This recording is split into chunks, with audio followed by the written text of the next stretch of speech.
دایک کە مرد یەک جارە لە دەستی دەیت. دایک یەکەم کەسێکە کە لە دوای لە دەستدانی ڕۆڵەکەی تەرکی ژیان کات.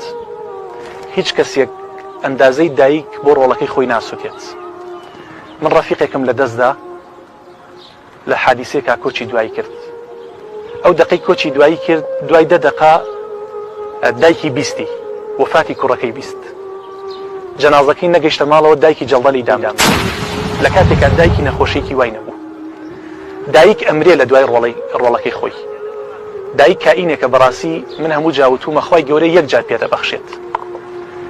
ژن هاوسەری خۆت ئەگەر تەلاقی بیت یا بمرێت ئەتوانیت قەرەبووی کەیتەوە، یعنی ئەگەر قەرەبووش نەبێتەوە وەکو 100%، بەڵام ئەتوانی هاوسەر بێنیت، ئەتوانیت مناڵ بخەیتەوە بە ئیزنی خۆ. بەڵام دایک کە مرد یەک جارە لە دەستی دەیت. بۆیە زۆر گرنگە